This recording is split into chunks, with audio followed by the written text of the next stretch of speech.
Has it always been clear to you what a flawed character actually is? That is something I've struggled with for a really long time, always feeling like a flaw had to be something that I had to just dump into a character to make them more relatable somehow, even though the flaw was kind of random. I've finally gotten clarity on that question, which is what I'm going to be sharing with you today. The book in question that gave me this answer is The Science of Storytelling by Storr, which I am so grateful for and honestly would recommend to anybody who's interested in storytelling, anybody who's interested especially in learning how the brain works in order to tell stories better. The huge revelation is that a flaw is actually something that happens in our brain. We have what's called a hero-making brain. And it's a brain in which we are always morally superior, we're always right, and we actually find it very difficult to accept that we could be wrong because we think that we see everything there is to see. However, this is an illusion because so much of what we rely on for our existence is based on hallucinations or distortions. For example, one major thing that we rely on for who we are, our day-to-day lives, our future is our past, our memories. But our memories, according to neuroscientists and psychologists, can be completely invented. According to neuroscience professor Giuliana Mazzoni, our memories basically change depending on where we are in our present lives. We actually change our memories to suit and justify and explain our lives all the time. So we cannot even rely on memories.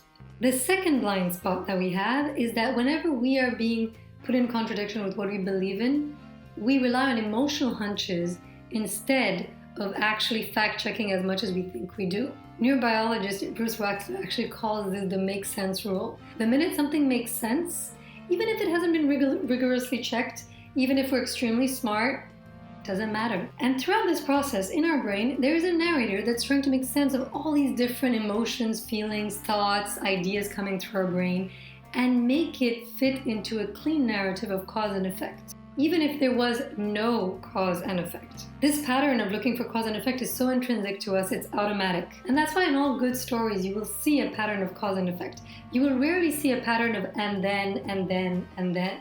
And in this model, what happens is that for us, our reality is obvious, it's clear, it's evident. We don't question it because everything that happened to us in the past makes sense of what is happening to us now. Psychologists call this naive realism, where we think we've got it all figured out, where it's obvious, so clear to us, but it's just not clear to other people. And so the combination of these elements makes it so that we are blind to the fact that reality is different for each and every one of us, and that our realities are also hallucinations, are also delusions in many ways, based on our experiences, our memories, whether invented or not, and everybody's going to have their own version of it. It's like we all have our own movie, and in it we are the star, and everybody is a side character in each other's movies.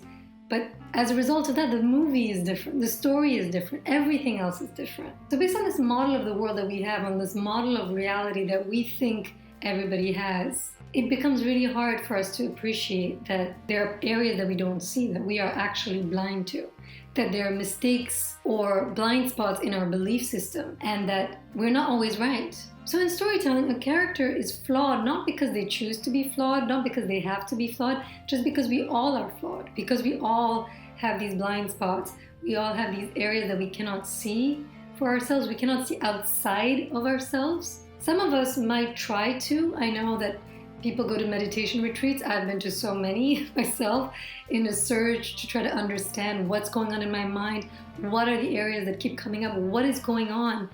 But to be honest, I think it's a really hard thing to do. And so this perspective, in a way, from going and trying to be a hero in my own life, has made me understand that it is normal for any character in any story to have resistance. Because why would anybody want to change if everything seems fine?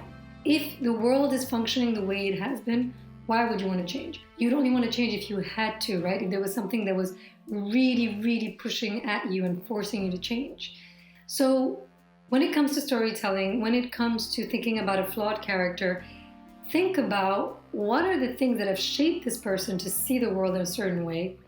And that's where you will start getting ideas about what their flaw is, what is the one area which they are resisting changing the most.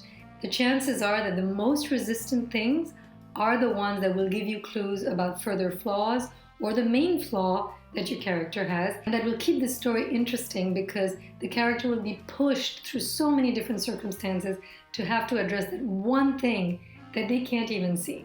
So I hope this helps you see a little bit more clearly what a character flaw is, because this really helped me figure it out and put to rest all those attempts that I've been making to make a character cosmetically flawed, but without it really affecting the story. As you're building your characters in your storytelling journey, don't hesitate to let me know how it's going. If you have any questions or any areas that you're stuck in, let me know. I'm Saprina, and until next time.